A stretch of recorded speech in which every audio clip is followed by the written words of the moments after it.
Since 60,000 years ago, the temperature on Earth has been slowly rising. But for the most part, it's just been super cold and super unstable. It's only about 10,000 years ago when the temperature started becoming more stable and warm as it is today. The transition from that cold and unstable episode to the warm and stable condition that it is today is pretty fascinating. So what happened? So it used to be super cold, right? And for some reason, the temperature shot up almost to the level at where we are at today.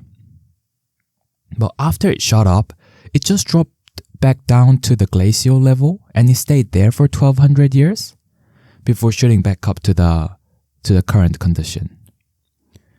And that cold episode is considered pretty significant because one of the reasons is because the Earth has never been that cold since then. And another reason is because a lot of things died during that episode.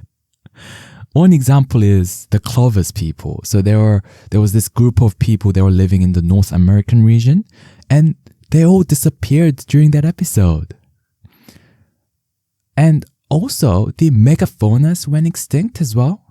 So these are your big animals like the saber-toothed tigers, woolly mammoths, and giant sloths. So, basically all the cool animals, right? They all went extinct. So naturally, there's a lot of academic interest in finding out the cause of this sudden and extreme temperature drop. But to this day, there's no one widely accepted theory for this. So this cold episode is called the Younger Dryas, right? And there are a few hypotheses for the cause of the Younger Dryas, like the volcanic eruption, flash flooding, and even meteorites. The meteorites hypothesis is probably the most compelling one today in both mainstream media and mainstream academia. And it has a really cool name called the Younger Dryas impact hypothesis. And I have looked into some of the evidences for it, and it sounds pretty convincing. So as far as I can see, there are mainly 3 evidences, and the first one is to do with this thing called the black mats. So apparently there are these black geometric boundary layers that are found in many countries across several continents. And there are some evidences showing that these boundary layers correspond to the Younger Dryas. So some of the scientists looked into these boundary layers, right?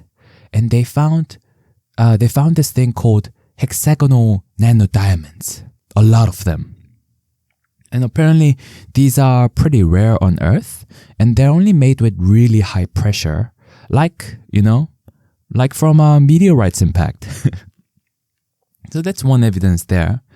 Another one is also to do with black mats as well. So when they looked into those black mats, they found this thing called iridium, and apparently it's one of the rarest elements on Earth. And therefore it's a strong indicator for extraterrestrial impact.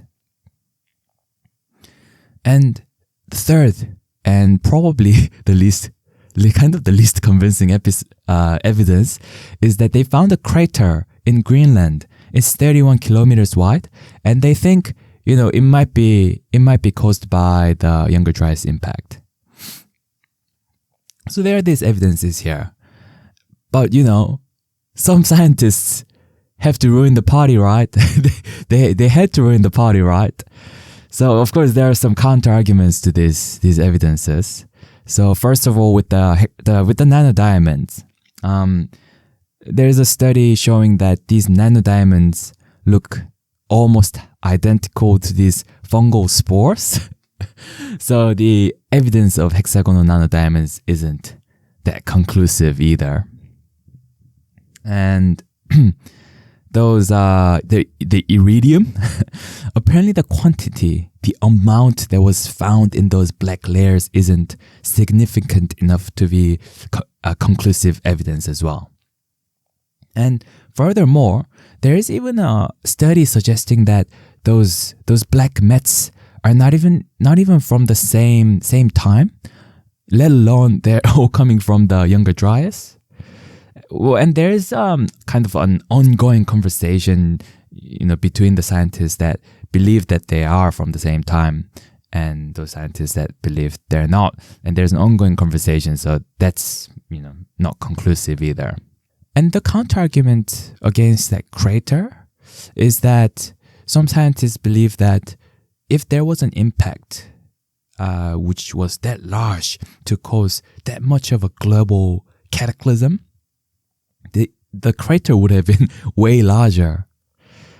But, the counter-argument to that counter-argument is that, perhaps it wasn't just a one big massive meteorite. Maybe, there was one big massive one maybe, but maybe it broke off, and then, there were several medium-sized impacts. So, there's an ongoing conversation there.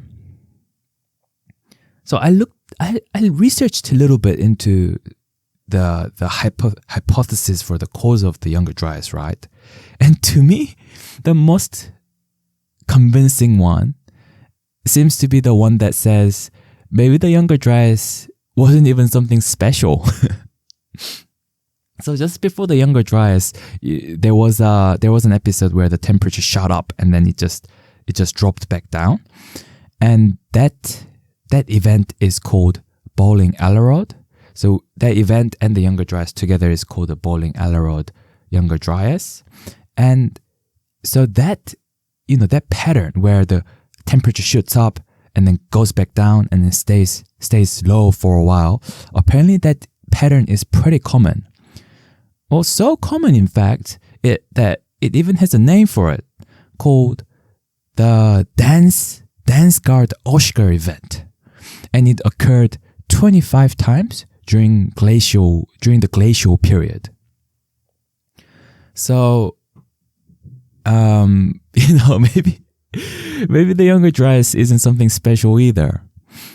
So this they think that these Dansgaard-Oeschger events were caused by oceanic circulations, which definitely doesn't sound as cool as meteorites impact.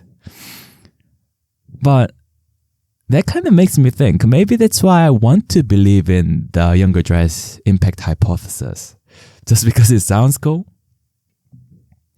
I first heard about the hypothesis from this guy called Graham Hancock, who's a pseudoscientist, and he's the one that popularized the hypothesis, and he links the end of Younger Dryas with the disappearance of Atlantis, which I think definitely has an effect on me, wanting to believe in the hypothesis even more. But the conclusion is that right now no one knows.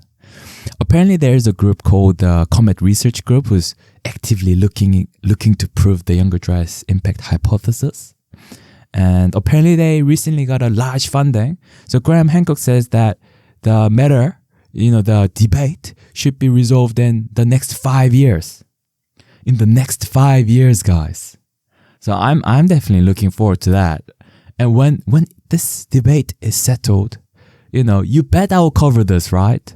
So, you should subscribe. Maybe in 5 years, 22nd or 23rd of June 2028, maybe we'll have the Younger Dryas Impact Hypothesis Volume 2. Or maybe by then it's called the Younger Dryas Impact Theory. Who knows? So stay tuned, guys. But that's all. And bye.